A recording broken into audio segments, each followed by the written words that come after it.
And I'm going to go to exercise 2, and let's see what we have. We have two sequences of real numbers. You know, if we don't say in R, we mean it anyway, because a sequence in the context of our course is pretty much a sequence of numbers. And what are we given? Xn tends to x as n tends to infinity. That means that the number x is the limit of the sequence. And y is a partial limit of sequence yn. So x is a true limit of sequence xn, and y is a partial limit of sequence yn. So I want to tell you something. For all n large, xn will be close to x.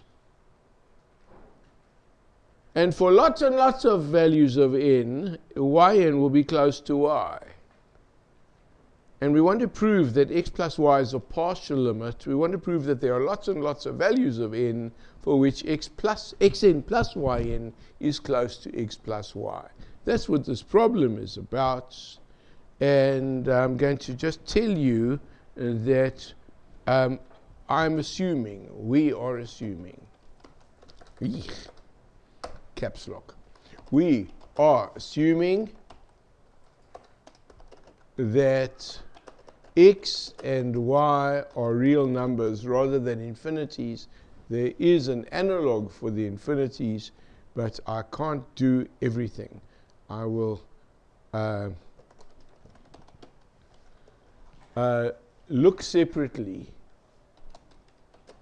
Look at the case x equals infinity separately. Okay? And look for more cases. I'm taking the case where the sequence xn converges to a real number x, and y is a real number that is a partial limit of sequence yn. And in this context, I'm going to prove that x plus y is a partial limit of the sequence xn plus yn, just as for the rules for limits that I showed you last time. There are about 49 million different cases.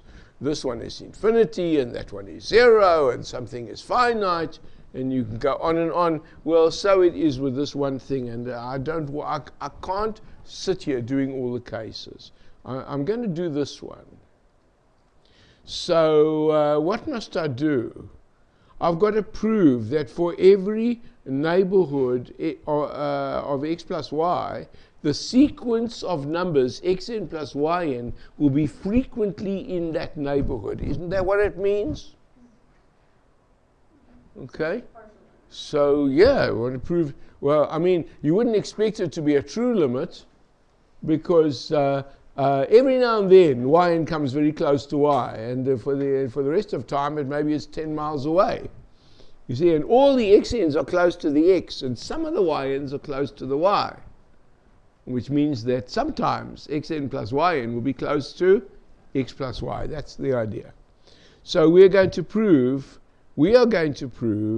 that, I think I'll make the announcement, and I'll change color for this.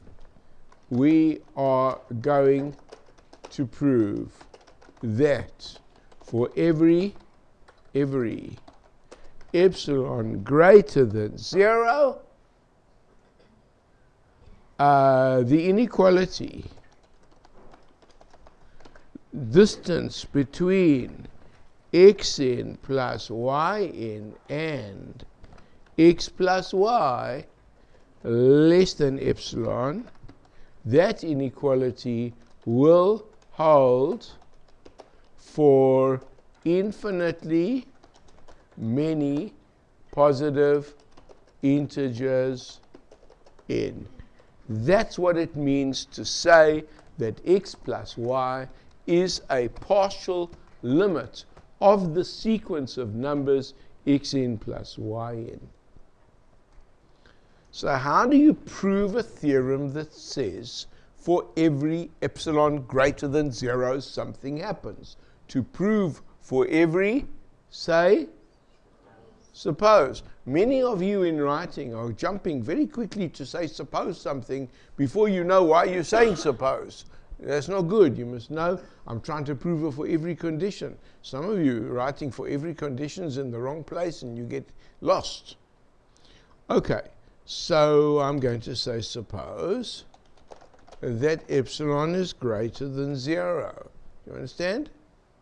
Now, I'm going to say, using the fact that x sub n tends to x as n tends to infinity, and the fact that this number over here, and you can say, why did I take that? If you have studied the sum of limits from last time, you'll know I took epsilon over 2. If you haven't done that stuff, then you're wondering what the hell I'm doing. It's up to you. Anyway, using the fact that epsilon over 2 is positive, if you take a positive number and divide it by 2, it's positive, right? We choose. When are you allowed to choose? When you know that something exists. We choose a positive integer called big N such that the inequality distance from xn to x less than epsilon over 2, what have I typed here? That holds for every n greater than or equal to the number big N. All right? That's what we're going to do. I'm going to tell you that there are infinitely many integers.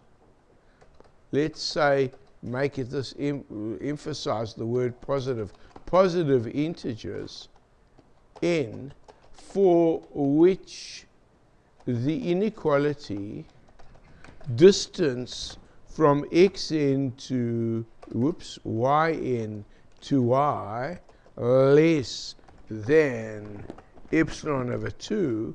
Oh, what have I done? This is not my day. Is it spring break that's done this to me? Holds. Why do we know that? You don't like my spelling, right? My hands are on the wrong place. Should I say it's because of the cold? I don't know. It's my fault. Okay. So listen.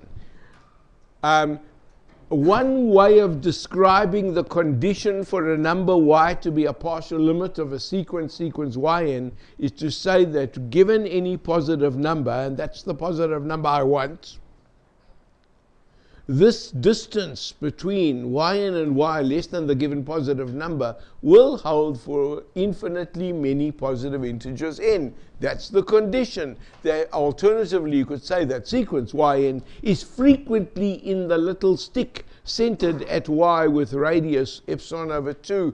But I told you that for practical purposes, it's easier to work with the inequality than to work with the neighborhoods. So when I say infinitely many, please don't think it means all n. It might happen when n is even, for example. Or perhaps when n is 3 more than a multiple of 11, you see? Or prime. Or an integer power of my social security number. Okay? As long as my social security number is greater than 1, and I assure you it is. I don't know who gets 1. I think you have to be born here to get that. Actually, you have to be actually born in the United States to be able to do 3 things. One of them is to become president. Another is to eat meat and vegetables with just a fork in your hands, not holding a knife in the other hand. I can't do that. And the third thing I've forgotten. What was it? The third thing, you have to be born here. The third thing is to say that you lay on the bed instead of lie on the bed. I can't do that. Yeah, it's terrible grammar to say he is laying on the bed. Well, you say, what is he laying on the bed? Don't ask. Okay, so, all right, so, but I think you have to be born here to be able to use just a fork to eat. I mean, so, all right, so now that I've woken everybody up, the condition that says that y is a partial limit guarantees that now that I have a certain positive number epsilon over 2 in mind, guarantees that this inequality that I've written here will hold for infinitely many positive integers n. Well, I'm going to tell you something even better. There must be infinitely many positive integers n greater than or equal to the number big N for which I can't time today, for which the inequality that I have over here holds. Because how many positive integers are there before big N? Well, if big N is some number like 29, how many positive integers are there before?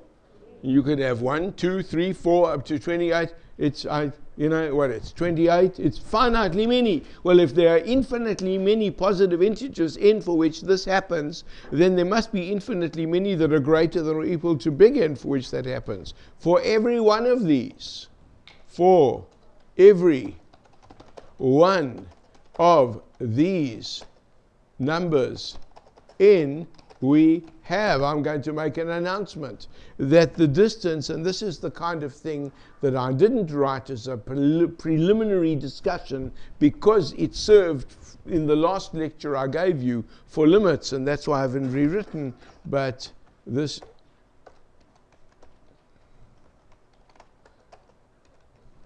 I'm interested in this distance, am I not? Well, you see, what you're really looking at here is the absolute value of xn plus yn minus x minus y. Is that what happened to my absolute values? Yes, I killed the wrong thing. And that's a minus sign, right? And if you don't mind, I'm going to move this thing and say you sit here. See? And now I'm going to tell you that this cannot be more than the absolute value of xn minus x plus the absolute value of yn minus y. And for every one of these special values, integers n, I know that this is less than epsilon over 2 because n is greater than or equal to big N. And the other one is less than epsilon over 2 because we're dealing with values of n for which that happens. So we get epsilon over 2 plus another epsilon over 2. And if you add that, you'll find you get epsilon, you see? Less than, actually. Less than. So this is an analog. It's almost a carbon copy of what I wrote for sums of limits, but instead of having a big N1 and a big N2 and taking the larger, which is the sort of thing we did, when you have a limit and a partial limit, you've only got a single big N, and then you say the other inequality holds for infinitely many positive integers n. That's what the difference is. Okay, I'm going to exercise 4. Give an example of two sequences. Here's the one, here's the other, and a partial limit x of this sequence and a partial limit y of this sequence such that x plus y fails to be a partial limit of the sequence. And this is disappointing. You would have thought maybe, if x is a true limit of sequence xn, and y is a true limit of sequence yn, then x plus y will be a limit of the sequence of numbers xn plus yn. And in the problem we've just done, if x is a true limit of sequence xn, if xn tends to x, and y is a partial limit of sequence yn, then x plus y is going to be a partial limit of the sequence xn plus yn. So then you might think, well, what if x is a partial limit of sequence xn and y is a partial limit of sequence yn? Well, I wonder what x plus y will do. Maybe it'll be at least a partial limit of sequence xn plus yn. And I put you out of your misery. I didn't say, tell me what you think. I told you what I think. I think it's wrong. And I said, give an example. And I've given you enough time to come up with an example. Now, who's going to give it to me? This is the way you do an example. We define. Okay, I'll put over here xn equals, and I'll put over here yn equals, and talk to me. What do we take? I will say for every positive integer n, and I want the example in such a way that we will have a number that is a partial limit of sequence xn and another number that is a partial limit of sequence yn, and when you add those two numbers together, lo and behold, you do not get a partial limit of the sequence xn plus yn. What do I hear? Folks, come on, I need to see all your eyes. I've got people who are leaning down, doing stuff in front of you. Shouldn't be doing anything right now. Right now, there's not even anything to write. Even if people do insist on writing. I want a suggestion. Would you define xn to be 1 over n, and then define yn to be 1 over n gives me a bad feeling because it has a true limit. It's got a true limit, and we know that if one of them is a true limit, everything is good. So I don't have a good feeling about that. N plus 1? That's going to infinity. That's a true limit. I'd have a bad feeling. You don't want either of the sequences to have a full limit. Well, what causes a sequence not to have a limit? You have wiggling, right? X of n equals minus 1 to the n. I feel good about that. And what are you going to take for the yn? I've got news for you. Take the same thing. So that gives you that 1 plus. You see, even though 1 is a partial limit of sequence xn, and 1 is a partial limit of sequence yn, the number 1 plus 1, which by the way that's 2, okay? 1 plus 1 fails to be a partial limit of the sequence xn plus yn. What did I do? Xn, my fingers are cold. Xn plus yn. See? Because actually, I think it is. Huh?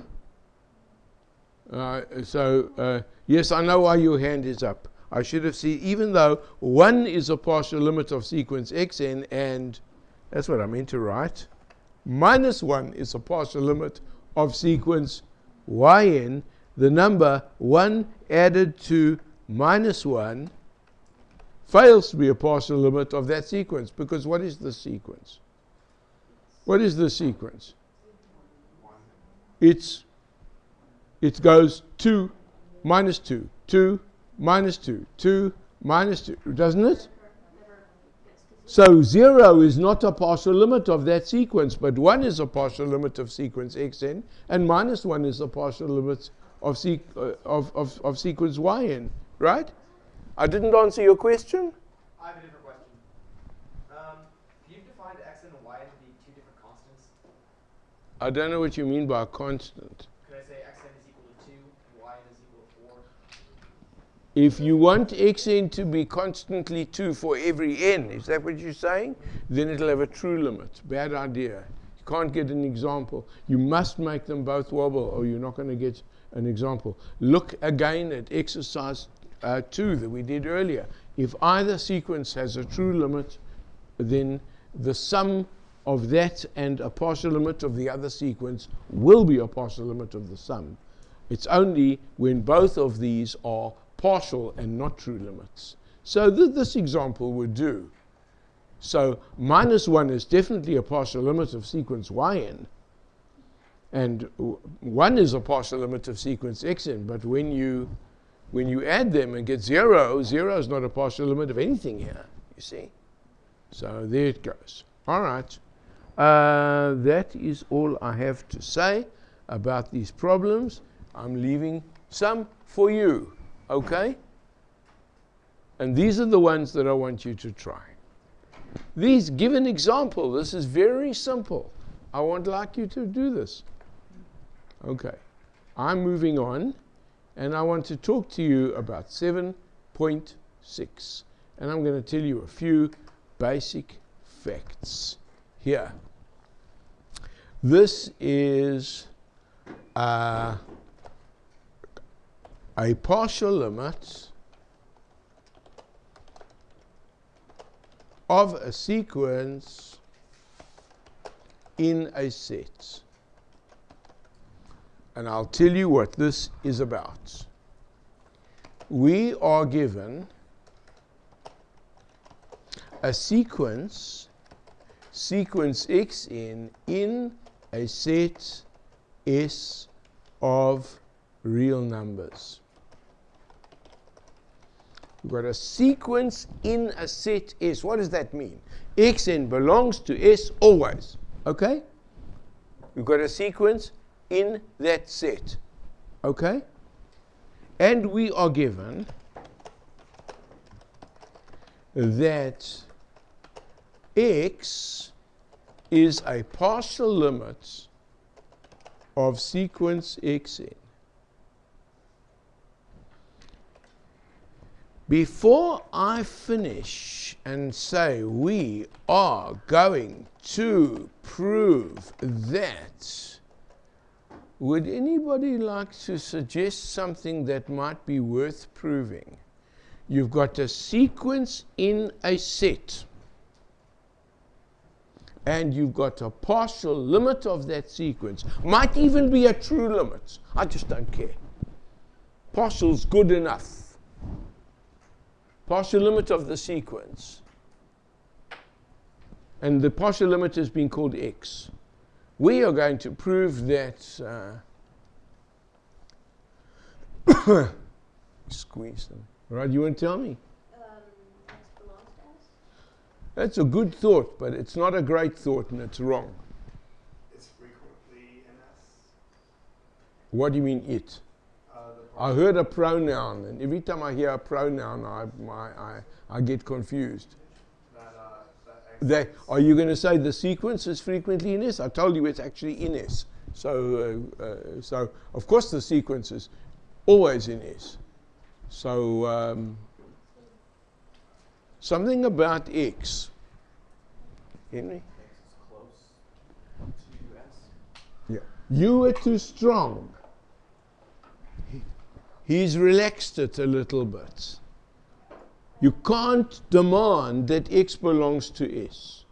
You could have a sequence in an open interval converging to one or other endpoint, you see. You could have a sequence of rational numbers with an irrational limit.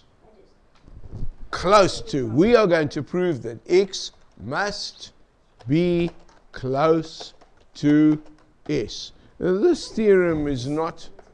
What I do? It's okay? Yeah, Right. I could guess better, Yeah. but like, what's this? Well, they'll squeeze everybody for it. And there's no shame in having it wrong.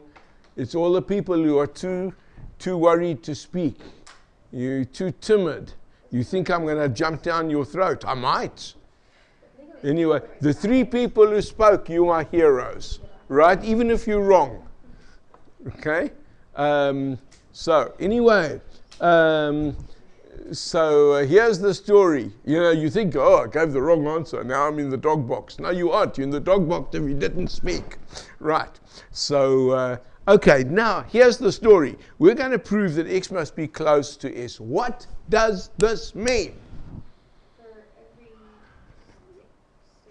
Well, we can either say for every neighborhood of X, or we can say for every delta greater than 0. Which you prefer? Delta, okay. You said delta. Whatever you take, I'll take. Right? I want to prove for every delta, which we use an epsilon. Okay, delta it is. Okay? Gives you a frequent flyer card. Okay? Suppose that delta is greater than 0.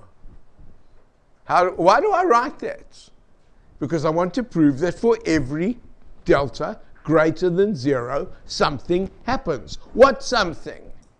That the stick center X radius delta, yes, intersects with S. Right. Okay. We know that there are infinitely many positive integers n for which X sub n belongs to that stick. Isn't that right? I don't need infinitely many. 1 is good enough for me. And therefore, if you take that stick and you intersect it with S, you don't get the empty set, because look, there are infinitely many values of n for which xn is in that stick. I don't need infinitely many. 1 is all I need. 1 value of n. I've now got a number xn that must be in S because the sequence is in S. Do you understand? And it's in that interval. Therefore, this intersection is non-empty. So, a partial limit of a sequence in a set must be close to the set. Now, I'm going to change. What about a partial limit of a sequence frequently in a set?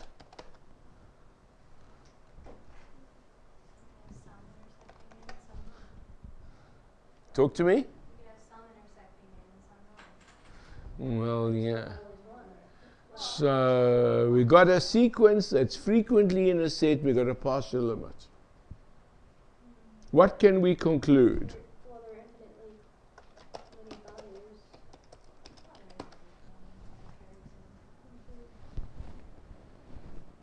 values. I don't know what you can conclude, but I can't conclude anything. I can do absolutely nothing. Because the sequence, what if the xn value is in the set whenever n is even, and 10 miles away when n is odd? Among the 10 miles away, for those, they could pick up a partial limit there 10 miles away. Do you understand? A sequence that is merely known to be frequently in a set. Partial limits can be all over the place. Do you understand? Okay.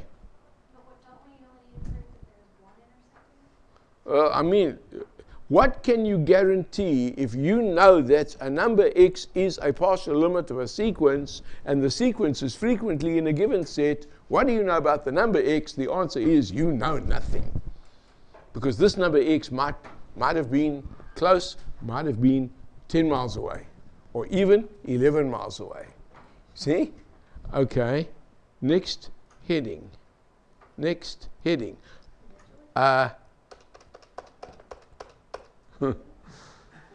You see the variations. First I did what? A partial limit of a sequence in. If you go partial limit of a sequence frequently in, terrible, right? Now I'm taking a true limit of a sequence frequently in a set.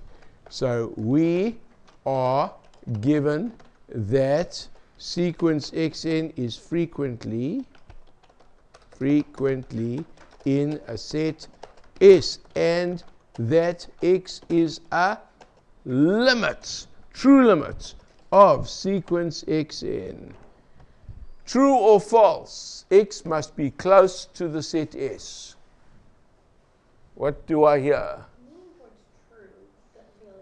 I got one true vote. Okay, we're going to do this by democracy. Who's voting true?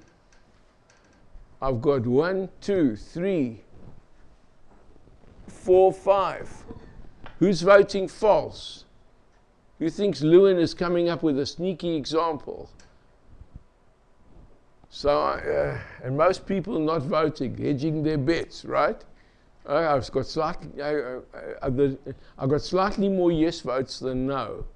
You're waiting to see which way the professor votes. We always used to joke. A few years ago, I had somebody named Pedro in my 4381. Everybody used to say, we're waiting for Pedro to vote. Which way he voted, everybody voted. I don't think he was ever wrong.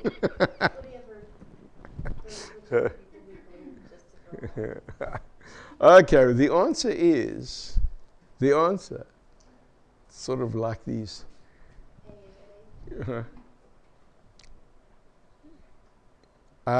X must be close to S.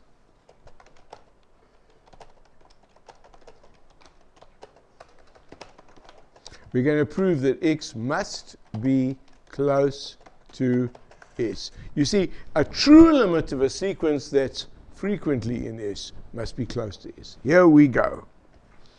So should we say proof? There we go. Make a nice little proof thing. We're going to prove that for every positive number delta, the delta stick around X intersects whatever stuff. Right, so how do you start? Suppose that delta is greater than 0. Okay? Okay, now what did I know? Oh, I know that the sequence is frequently in S, and I know that X is a limit. Let's use this. X is a limit. Delta is greater than 0. Choose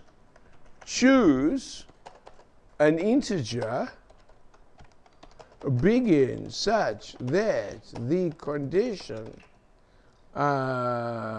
x sub n belongs to the stick holds for every n greater than or equal to big N. Do you understand? Right?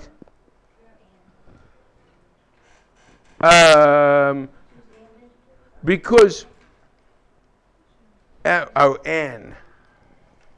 Let's make it positive. Maybe look a little nicer, right? You and I have been discussing that, okay? Right? You don't like positive. Right. Okay. I don't care. Okay. You know, I haven't got my glasses on. This is really what it is. What is that? Oh, it looks all right. Okay. There's 2 spaces between positive and integer. Right. You should. Right. There's no time when you should ever have 2 spaces, even after a period. When you were in high school, did your English teacher tell you to double space after a period? That English teacher could do with some good lessons in making documents. If you send a book for publication, camera ready to a publisher, and you double space after the periods, the copy editor is going to have to remove the second space, and it is quite possible, certainly in the world of mathematics, that the author will receive a bill from the publisher for the work to remove that extra space. the author is under obligation to type according to specifications. And if you double space there, if you two horizontal spaces after a period, it gets removed at author's expense. So I'm just letting you know. Even if we can just do So the way I told you all to set up your scientific notebook actually makes it impossible to do that second space. Anyway, just thought I'd let you know. All right. So choose a positive integer big N such that you always have xn here from big N onwards and forever, right? Now let me tell you, there are only finitely many positive integers n less than a big N, aren't there? And so there must be some positive integers n greater than or equal to big N for which x sub n belongs to S. Look here. The sequence is frequently in S. What does that mean? There are, well, it might be eventually in, but there are infinitely many positive integers n for which xn is in S. Xn belongs to S for infinitely many integers n. How many integers n are there before big N? Only finitely many, but there are infinitely many integers n for which xn is in S. So therefore there must be some values of n that are greater than or equal to n for which xn is in S. Do you understand?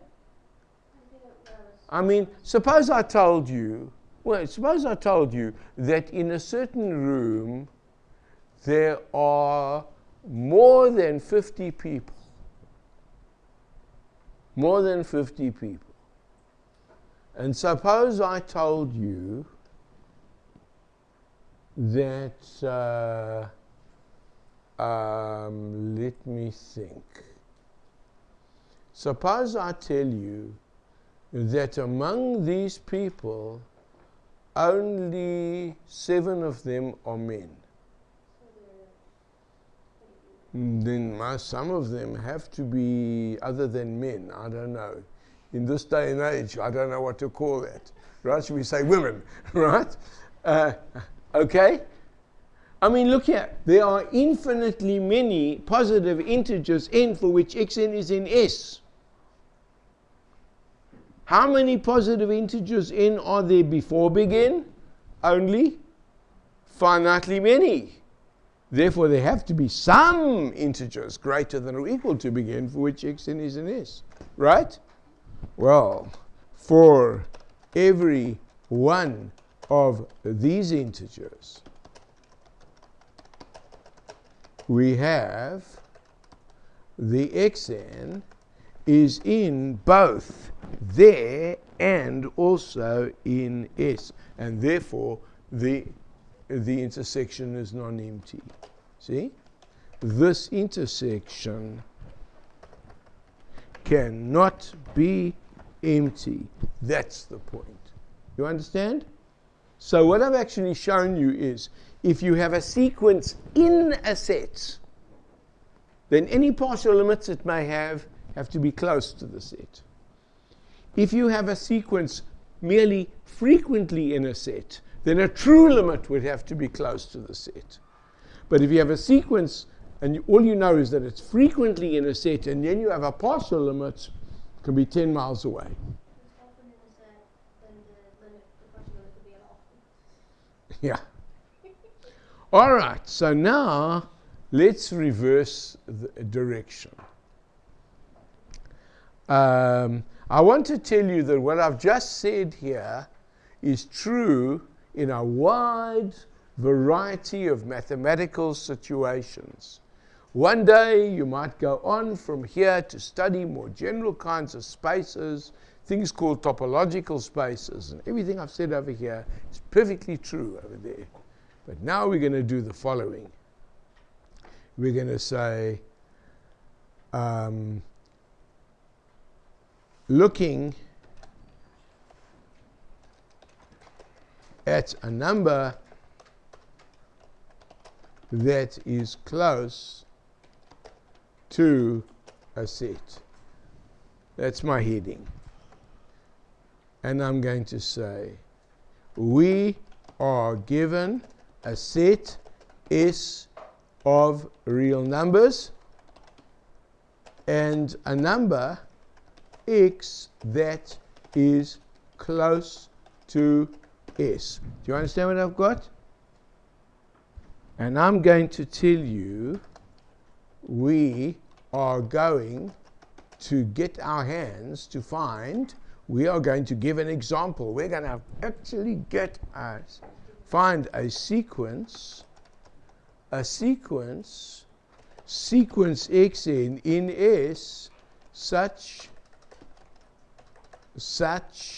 that xn tends to x as n tends to infinity.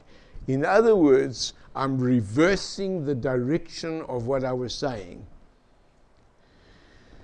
Given that S is a set of real numbers, given a real number x, given that x is actually close to the sets, I'm going to tell you that there must exist, because I'm going to find one. How do you prove existence? You show one. You give an example. The purpose of giving examples is to show that something can or does exist. You see? So if you like, I could say, we are going to prove that there exists a sequence in S that converges to the number x. I worded it like this. We're going to actually find one. If you can find one, then you know one exists, right? If you want to prove that there is a unicorn, there's only one way to prove that there is a unicorn. Show me one. Bring one. Don't say, oh, well, I believe that there's a unicorn. Belief never gives truth. Belief gives a feeling inside you. You want to make you feel good. Fine. But if you actually want to nail it home, you've got to show one. You want to bring me a unicorn. So I'm going to prove that there must exist a sequence in S that converges to X. I'm going to find you one. Okay? I'm going to find such a sequence. Can't do that. I just said, did you hear what she said? She said, define xn to always be x. I didn't tell you that x belongs to S. If x had belonged to S, then you could say, I'll define x1, x2, x3. xn always equals to x, and then xn converges to x. Great. But I didn't tell you that x belongs to S. I said it's close. What's delta? No. So this is a different kettle of fish, this thing. And I want to tell you that not only is this very significantly harder than any of these statements over here, it also has a different flavor, and it has no analog in more general mathematics. If you move to topological spaces, this would become actually a lie. Not true. And so it's one of the reasons why, as absolutely vitally important as sequences are in calculus and the kind of stuff we're doing, they lose all their oomph when you go to general abstract spaces. You have to replace them by better creatures, things called ultrafilters. But I'm not telling you about that here in this room, even if you think you've seen them before. So as tempting as it is. I've got some people who've heard of ultrafilters. But anyway, you don't want to touch one of those right now. It might burn you. Okay, so we are going to actually, we've got what's given? A set S of real numbers. What's given? A number that is close to S. Now let's go back and let's look at this one over here. In this exercise, what did we do? In this a theorem. A theorem and an exercise are the same thing in this game, by the way. What did we do here? We said we're given a sequence And even a partial limit is good enough. If a sequence in a set, a partial limit has got to be close to the set. Fair enough? If you jump to this one, I said you've got a sequence in a set, or even good enough frequently in the set. If it's got a limit, the limit's got to be close to the set. Now I'm reversing it. I said, are we given a sequence? Tell me, does it say we're given a sequence? There isn't a single sequence in sight here, right? Don't say the sequence does something. I don't know what sequence you're talking about. There's no sequence here. We're given what? A set S of real numbers and a number X. And what are we given about X? X is close to S. That's all. Our job is to get our hands on a sequence in S that converges to X. A number that is close to a set must always be the limit of some sequence in the set. That's what we're proving. Okay, I think I better change color here. I'm going to tell you that for every positive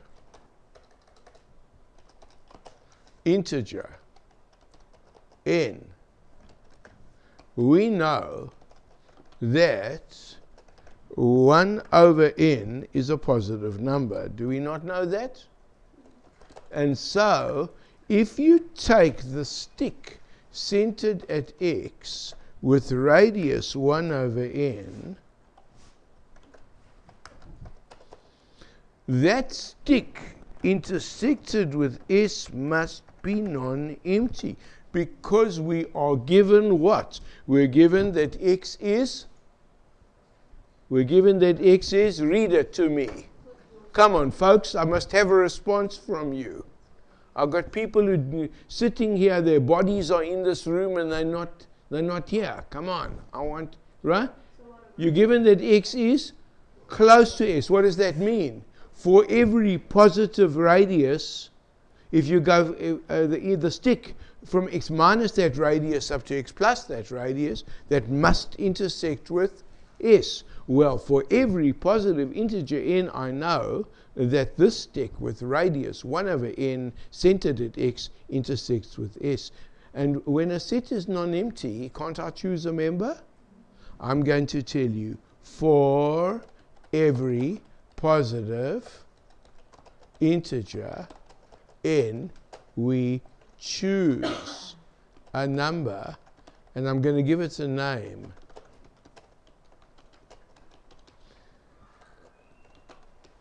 Charlie, can't do that.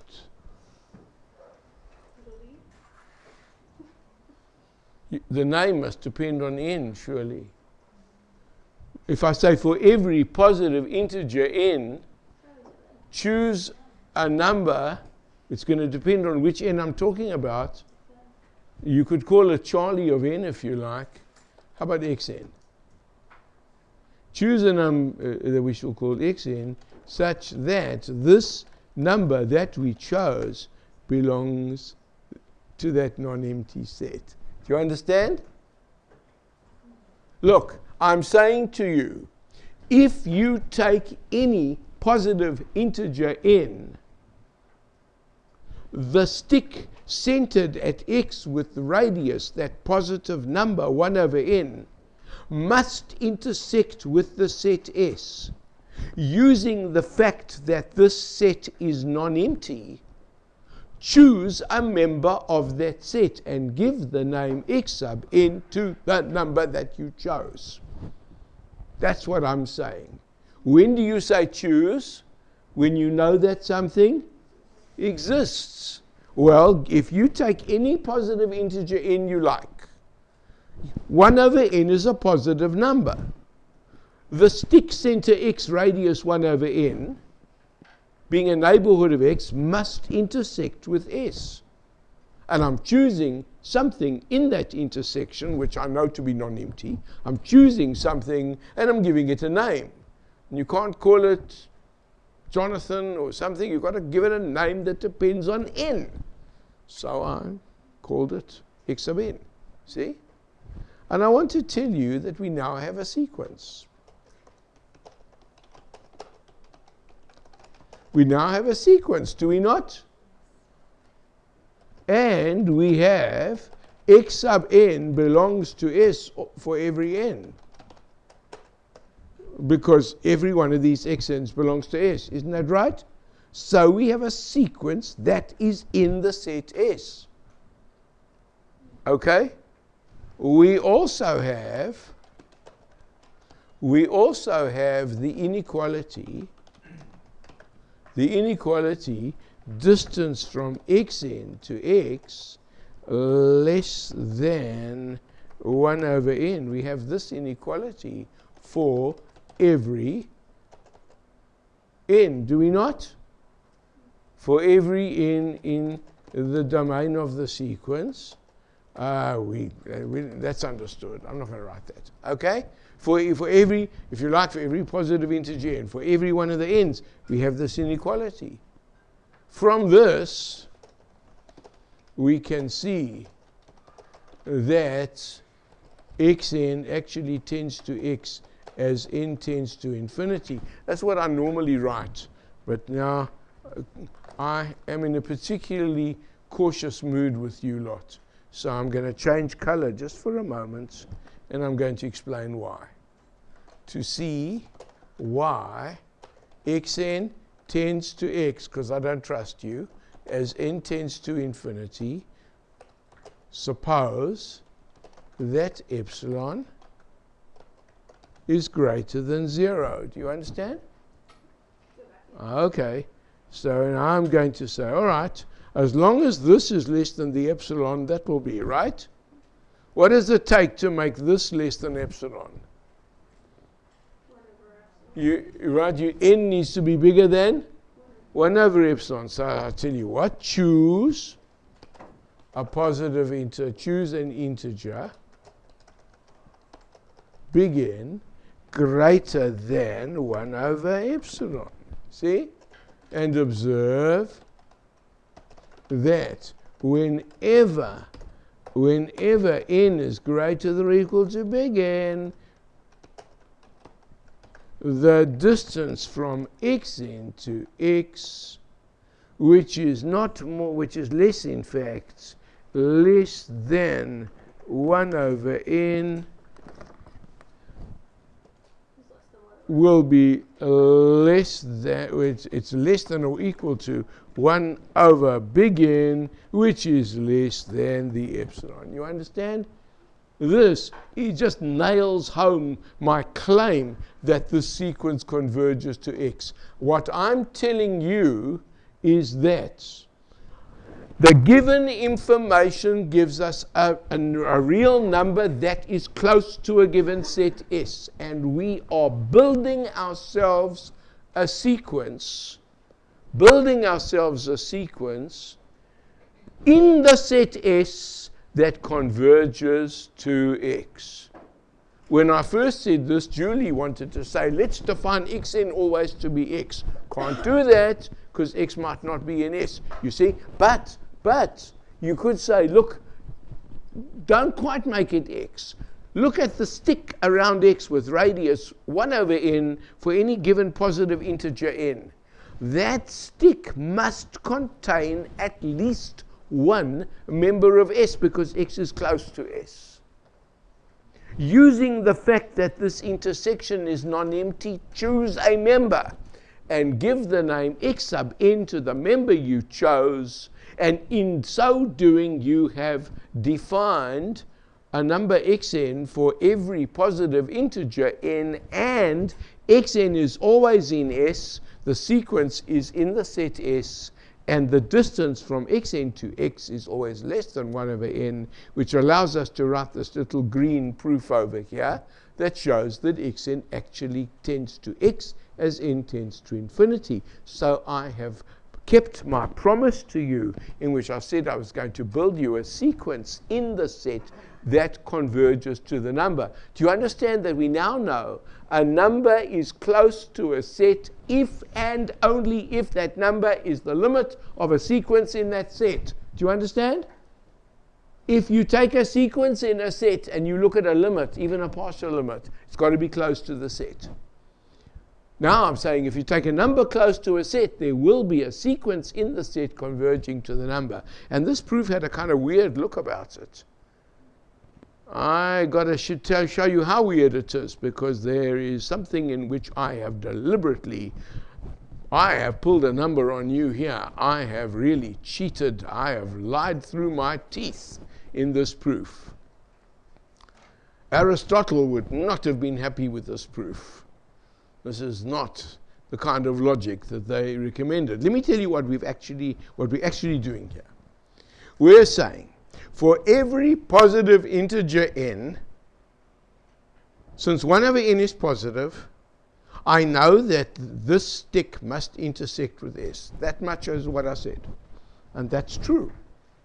And then I said, but for each positive integer n, I'm going to look at this non-empty set, and using the fact that the set is non-empty, that members of the set exist, I'm going to say choose, because isn't that how I've taught you to use the word choose?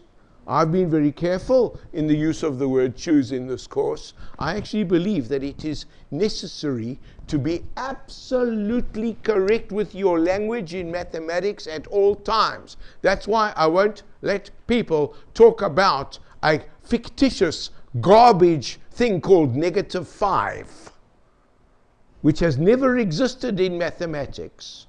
Can't be such a number. There is only one number 5 in mathematics, and it is not negative. Negative is an adjective. You can have a green 5. You take a 5 and you paint it green. But unless you've got 5 less than 0, which is a false statement, you can't have a -5. It is never correct to talk nonsense. It always makes the mathematics harder. So I'm very careful. And when we worked with the word choose, I've been extremely careful. And I've said, if you take any positive integer n, then I know that this set over here is non-empty, and therefore I can choose. You know that something exists, choose. Fair enough? And I'm telling you, I've pulled the wool over your eyes here, because this proof doesn't work. Because I'll tell you what this proof really stands for. It stands for this.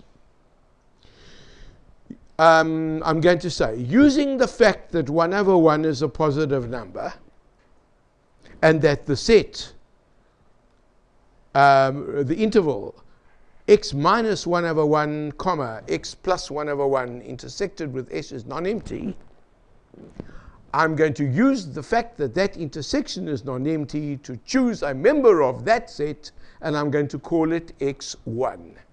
And when I'm finished, I'm then going to make a new statement to you. I'm going to say the number 1 over 2 is a positive number. And I'm going to tell you that therefore the interval running from x minus 1 over 2 to x plus 1 over 2, intersection S is non-empty. And using the fact that that set is non-empty, I'm going to choose a member of that set. And after making the choice, I will give the name x sub 2 to the thing I chose. Period. End of sentence. Now I'm going to start a new project. I'm going to tell you that the number 1/3 is positive. And I'm going to tell you that the interval running from x minus 1/3 to x plus 1/3 intersects with S. And using the fact that the intersection of the interval from x minus 1/3 to x plus 1/3 with S, using the fact that that intersection is non-empty, I'm going to choose a number in that intersection. And I will call it x3. And when I'm finished, I've got a new project. I'm going to use the fact that 1 over 4, I'll tell you what the problem is. You're going to die of old age before you finish this proof. No mortal being can write this proof. Unless you assume you See?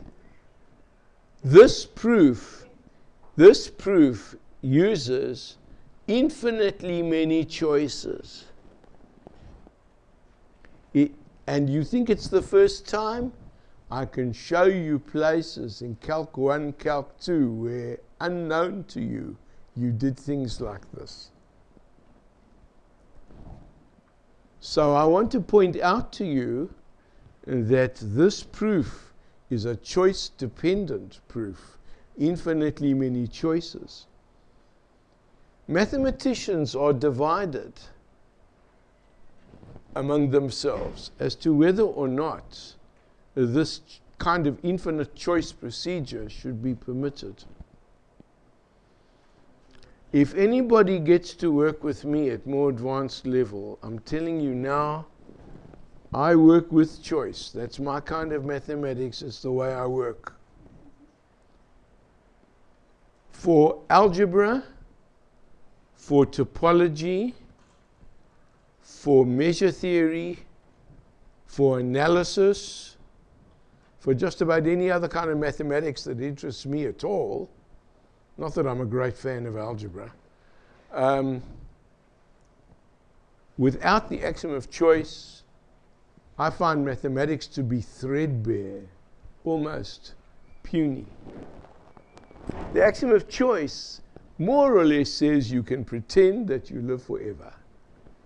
There are some very sophisticated alternative ways of stating this axiom. We're not touching any of that in this course. The axiom of choice has been regarded by some people to be a logically equivalent to a belief in the existence of God. The idea being that if God exists, God can do the choosing. A little bit harder to explain. If the choosing can be done, then God must exist. Unfortunately, there is a theorem of Kurt Gödel, approximately 1934 vintage, that says that you cannot logically prove the axiom of choice true. Cannot prove it true. From Zermelo-Fraenkel axioms, you cannot prove the axiom of choice to be true. In 1964, approximately, about 30 years later, Paul Cohen proved that you cannot prove that the axiom of choice is false. Zermelo-Fraenkel, the underlying bedrock of mathematics, works without a contradiction if and only if it works without a contradiction with choice, if and only if it works without a contradiction with choice denied. You get to choose. The axiom of choice is neither true nor false. You can have it either way you like. I did my PhD under Anatole Beck, who hated using the axiom of choice. He kept on saying, Jonathan, can't you find a proof of this that doesn't use choice? And I said, do you really care? I mean, we've used choice in other places, you know. He said, no, let's try. And he would spend a whole week battling and coming up with a proof 4 times as long. Half the time, 3/4 of the time, some of you've learnt, I'm very good at finding errors in proofs. Actually, I'll tell you one more story before we actually finish, because we have to stop. I was sitting in graduate school. I took a course in point set topology. Big mistake. I should never have taken that course. I'd learned topology on my own, but the stuff I call topology, the topologist called analysis. But anyway, so I'm in this topology course, and various people, it was taught by this horrible method called Moore method. Terrible. It's okay for some graduate school classes, but it was not good for that course, I can tell you. It's good for the best students, and everybody else suffers. But anyway, so in this Moore method, the students do all the lecturing up at the blackboard all the time. The professor sits and usually falls asleep. But anyway, so Joe Martin, the professor, he was sitting there usually with his eyes half closed, and people were up at the board giving proofs, you see. And I'm sitting there and saying, no, you can't do that. This is wrong and that's wrong, and you can't say choose this, you don't know it exists. And I'm giving the same hard time that you've had from me, you see. And this is how these things would go on, you see. So there was one time, there was this one girl, Joyce. And she got up and she gave this one proof. And she finished the proof and she turned to the professor rather breathlessly and said, "Professor Martin, is that proof okay?" And Martin opens one eye. He says, "Mr. Lewin, did you understand that proof?" I said, "Yes." He said, "It's okay." So anyway, so that's what we've done. We've just done the relationship between sequences and topology. Would you please take a look at this section, and we'll continue next time. Yeah? Real quick, was it really appropriate to say choose a number x of n because that's multiple numbers, and then you define it as a sequence? That's why we're talking about the order to choose. That's why we had to choose, because there could be more than one. You defined it like twice, because you defined it as a number then a sequence. I don't understand. Why twice? I'm saying for each positive integer n, I use the known existence of a number in the interval that belongs also to S to choose such a number. That's what we're doing. Strictly in accordance with the rules I gave you. When something exists, you say choose. If I had known that there was only one number there, I could have given you a definition. X sub n is the member of that set, and we would have not have needed to use any choosing at all. And so this is a harder situation. You're quite right. There could be more than one number in that set. That's why we have to make a choice. So anyway, that's it for today. And I will see you on Wednesday. And the following Wednesday is our second midterm. Please keep your eyes open for a take-home.